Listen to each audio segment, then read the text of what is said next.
Welcome back to CylanceTV. I am Matt Stephenson with special guest Taylor Lehmann. Taylor, Boston's a tough town, man. You are the CISO for Wellforce and Tufts Medical Center. Lots going on. How did you arrive at this spot?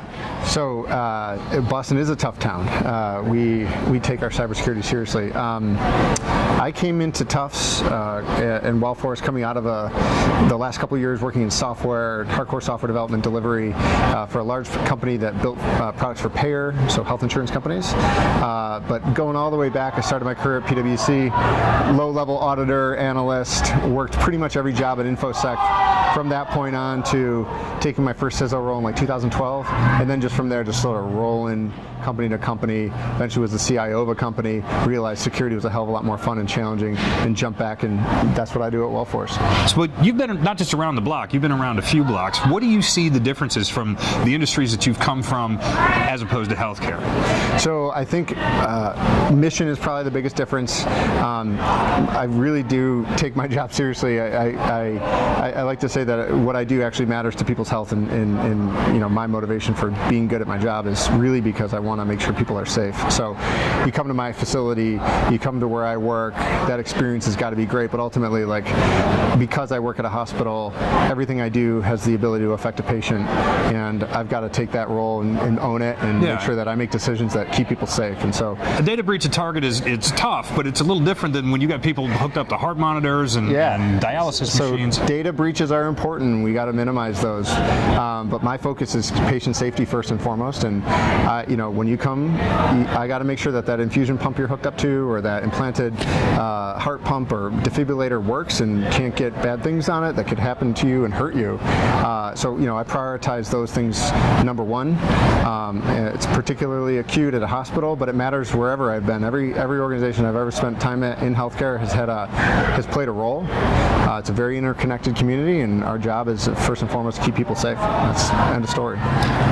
One of the toughest things in securing a hospital, I tend to look at two spots. You've got the nurses station machines that are open for everybody by design, because you got to be able to get in there and get on them. And then you've made reference to, you know, whether it's dialysis machines or pacemakers, you know, the type of medical devices. Let's start with those. Notoriously difficult to protect.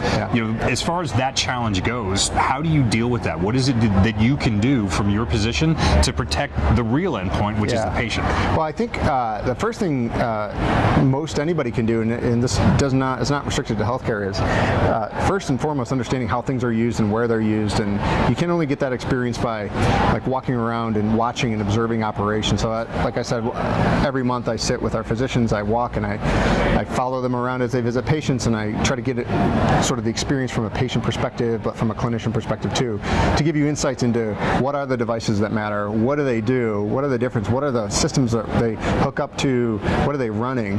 So you really need to understand the context of the device before you can actually approach trying to protect it. And you're doing rounds with doctors. I put on scrubs. I make sure that I am 100% sanitary before I do any of this, but Take that, hedge fund managers. I don't see you guys doing that. You have to observe the work to understand it and secure it, and that's the point.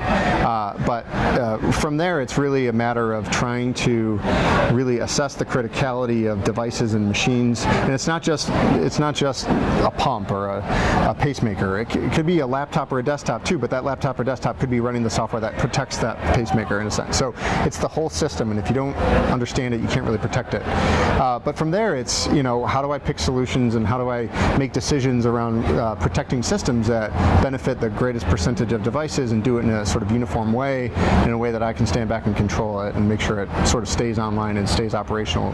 And even worse, when it doesn't, I'll know about it and can react to it, but truly understand the impact of the events and of the protections and of the, you know, issues that could come from them. But it all starts with understanding from every perspective you can where those things exist, why they're there, what they do, how they work. The last few years have been really brutal. It feels like everybody decided at once, let's go after healthcare. Is there anything left to steal? I mean, I think I don't want to give anybody ideas, but we promise you'll sign an NDA. You won't tell anybody about it. So there's interesting use cases everywhere. I wouldn't say this is restricted to healthcare, but we've got data to protect. We've got people to keep safe. Those issues will never go away. Those are issues that we're never really going to innovate our way out of, right? Like healthcare is only getting more serious and hard, and you need hospitals and you need insurance companies to balance the system out. But you're just going to see more sophistication there. Right now, I think what we see is a lot of commodity. You don't see and hear a lot of the next big, APTs targeting hospitals, but I think you will. I'm scared of a future where, people get really desperate and start trying to hack like medical devices that keep people alive.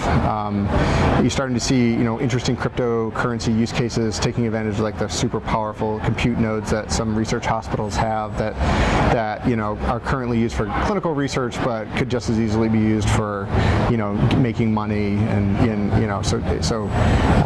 instead of selling my data back to me on ransomware type attacks, which are huge right now, because they're particularly acute in the fact that they affect people, or can. But you're going to start seeing, instead of stealing my data, you're going to steal my compute cycles. You're going to start stealing my endpoint to do things that don't really have anything to do with, patient care or hospital operations or protected health information, but more to do with the compute itself. And hospitals have a really unique compute footprint. Some of them do. Yeah. So.